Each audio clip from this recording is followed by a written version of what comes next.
Hi, and welcome to my studio. I thought it might be nice, given the subject I'm about to talk about, that you see me sat in front of one of the walls in my workspace. Yes, they are my scribbles behind me. It's what I call my wall of positivity. It's where I write quotes that inspire me and where I go to if I'm having a wobbly day when I might be feeling a little doubtful or a little unsure about things. And that leads me nicely onto the point of this video. You may be aware this week is Mental Health Awareness Week, and I wanted to talk a little about this because it's something that I feel very passionate about. Having had first-hand experience with dealing with mental health issues, I feel as though I can comfortably sit here and talk about a subject I have personally been affected by. Having experienced one of the most challenging years of my life in 2020, as many of you out there will have too, I want to share with you all some of the things that I found really useful when I was struggling to find that inner strength to cope with not only what was going on in the outside world, but how that was affecting my life, my health, that of my families, my job, and everyone that we employ.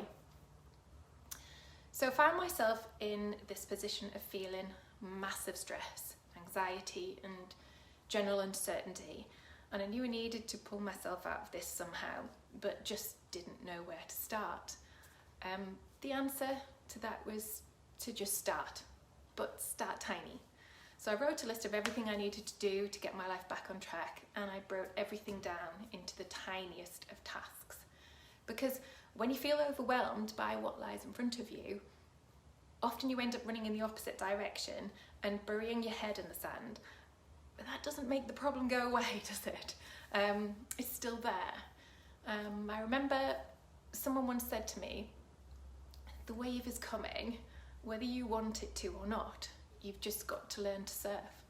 So I started tiny and started before I was ready, because we're never really ready. We're never ready for this, are we?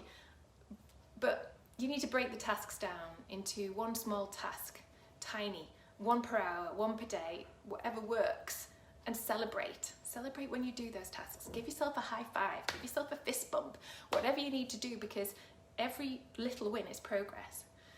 I read a great book by BJ Fogg on that kind of subject, and that really helped me form some positive habits and kick some of the bad ones. Because in the words of Marie Forleo, nothing changes if nothing changes. So start now. Another thing I did to help get myself back on track was to talk to someone about the problems I was having, and that really helped too. Because I think by sharing worries and giving them a voice, that really helps express that and identify the problem. But if you feel as though you can't speak out loud about it, write it down. There's something about seeing your problems in black and white that helps you to focus on what you need to do to start to put things right.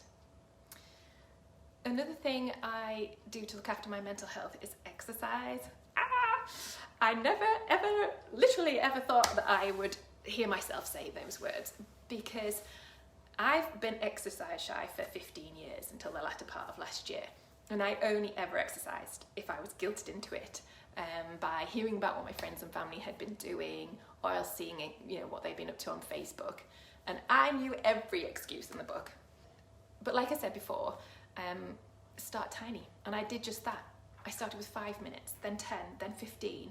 And now I do short, sharp bursts of 20-25 minutes every other day just to raise my heart rate. But I feel fitter and stronger now. And it really does help make me feel better. I still have to talk myself into it each time, but it's a good feeling once I've worked out. And another thing is getting outside. I love to get outside, take a deep breath, especially after being stuck inside wearing a mask all the time, which is just hideous, I know. But getting outside, I start to appreciate the world around me, what Mother Nature's provided, and that's good for my soul and my creativity. I love to visit the dales and the lakes. And sometimes if I can't go there, just 15 minutes in my garden's enough, and it really does just help clear my mind.